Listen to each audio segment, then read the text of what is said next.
Olá! Hoje a gente vai mergulhar fundo num texto fundamental que é a primeira epístola de João.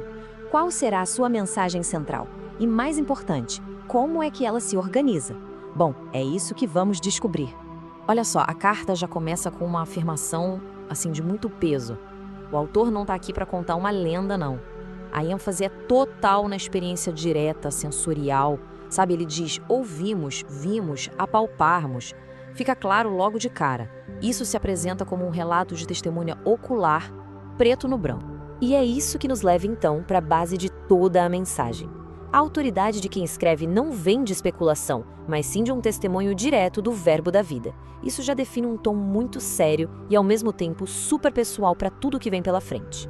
Mas qual é o propósito por trás desse testemunho todo? O texto é bem claro quanto a isso. É um convite para comunhão.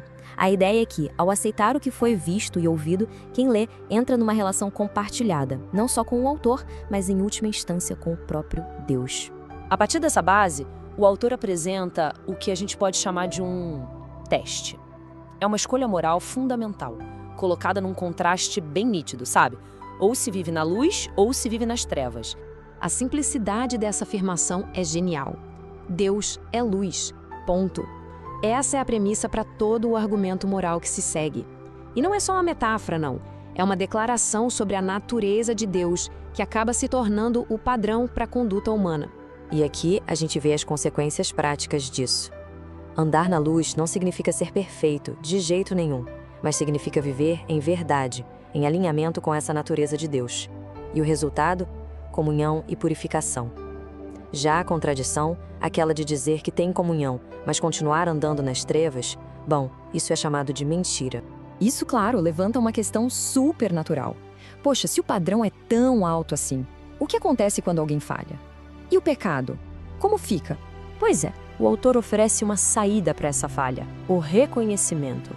Ao admitir os pecados, a promessa de perdão. E é exatamente aqui que a figura de Jesus entra como o intercessor e a expiação, um ponto central para a segurança que a carta quer transmitir. Da moralidade individual, a carta dá um salto para o que muita gente considera o coração dela. A necessidade absoluta do amor, agora como um teste social. E aqui o autor joga um desafio. E que desafio, hein? Poderoso e direto. A afirmação de amar a Deus está ligada de um jeito inesperável à ação de amar as pessoas. Na visão do autor, uma coisa simplesmente não pode existir de forma autêntica sem a outra. Certo. Então, como é que esse amor é provado? O que faz ele ser diferente de um simples sentimento ou, sei lá, de palavras jogadas ao vento? A resposta do autor não poderia ser mais clara. O amor não é só um sentimento, é uma ação concreta. O teste real é ajudar um irmão em necessidade. É algo prático, sabe? Tangível. É isso que prova a autenticidade da fé. Então chegamos a este ponto crucial.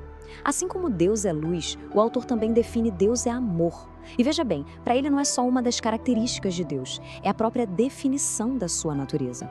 Isso faz do amor o teste final, o mais elevado de todos. Agora vamos lá. Além dos testes moral e social, o autor estava lidando com uma crise bem específica de crença ali na comunidade, um conflito pesado entre a verdade e o engano. É bom a gente esclarecer o que anticristo significa nesse contexto. Não se trata de uma figura apocalíptica, distante, não. É qualquer um que negue a identidade de Jesus como o Cristo, o Filho de Deus. Simples assim. Por isso, o autor oferece um teste doutrinário bem claro para distinguir a verdade do engano. O critério é direto.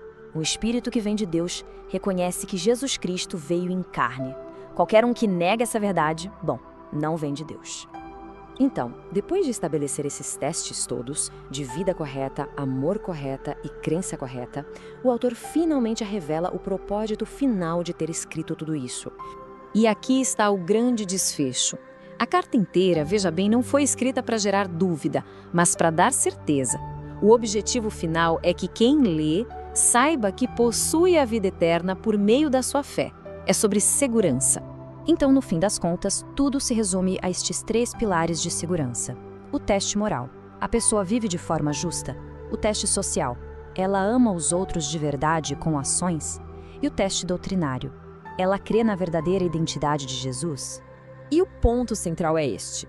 Na visão do autor, esses 3 testes não são etapas separadas que precisam ser vencidas.